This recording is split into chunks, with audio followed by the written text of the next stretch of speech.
series of videos to help us better understand Attention Deficit Hyperactivity Disorder, or ADHD.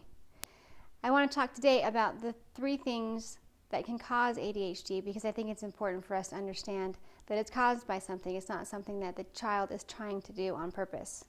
The 3 things are that it's genetic, it's biological, and it's chemical. 90% of people with ADHD have inherited it from their parents. 10% of people with ADHD have either had a traumatic brain injury or some kind of illness that affected their brain. Biologically, the frontal lobe of their brain, which is this part of their brain, doesn't develop as fast as children the same age as them. This can affect them until they're 30 years of age, but by that time, their brain will have developed to the point where they're the same as people their same age. This is really important for us to know because the frontal lobe affects their ability to plan. So if they have a great idea, which they often do, they'll have a hard time planning ahead or making a plan to accomplish that. They also have a hard time making decisions. So if you give a child with ADHD 3 or 4 things to choose from, they're going to have a really hard time deciding which thing they want. My child does this with flavors of ice cream or which ornament to put on the Christmas tree. They're also going to have a hard time learning from mistakes. This can be really frustrating for us as parents because we feel like we're saying the same thing over and over again. Didn't I tell you a million times already? Why didn't you learn when you got in a timeout last time that you shouldn't do that? Well, they have a hard time learning from past mistakes. It takes a lot of repetition for them to learn something. They also have a hard time with social cues. This is the kid that's going to walk into the room and everyone else is quiet having an intimate conversation and they're bursting in the room to say something loud like they had a great day or something. They don't understand necessarily how to act in a social situation. They also have a hard time changing their habits, which is really tricky when you get an adolescent with ADHD who gets hooked on cigarettes or drugs or alcohol because they have a very hard time changing from a habit, from a poor habit to a good habit. They have a hard time with cause and effect too. This part of the brain is instrumental in helping us learn from our mistakes, which they have a hard time doing. So if they're thinking, if I make this decision now, then this thing is going to happen later on, that's very hard for them to do.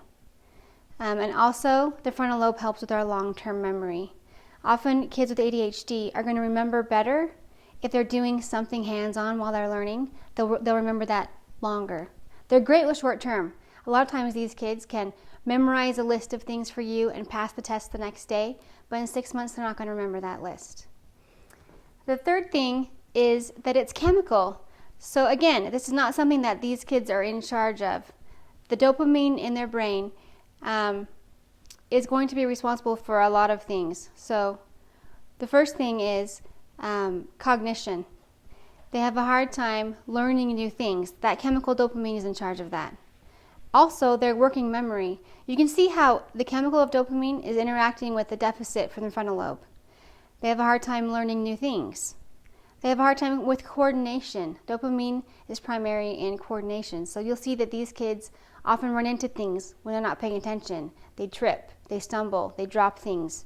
They went to grab something and they're knocking the glass off the table. And dopamine is also one of the main chemicals in our brain that's responsible for the reward center. So when we eat something we enjoy, dopamine goes up. When we get a high from doing a physical activity, dopamine goes up. And so since this is diminished, these kids are prone to doing risk-taking behaviors to get that feeling of reward. Dopamine also affects their sleep, it affects their mood, and obviously it affects their attention and impulsivity. So as we treat these kids, it's really important for us to remember that it's genetic, it's biological, and it's chemical. It's not necessarily something that they have immediate control over, but it's something that we can help them with.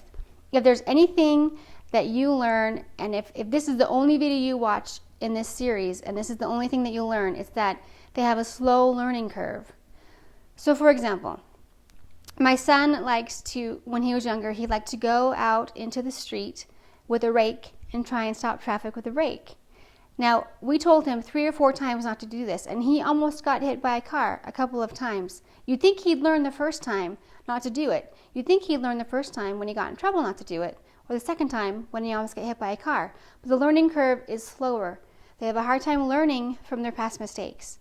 So in a treatment setting, Or in a family setting, if we're expecting them to get it because we told them to, or because they had an experience with it, they're not going to.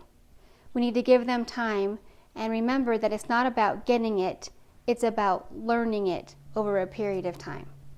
Thanks for watching this first video.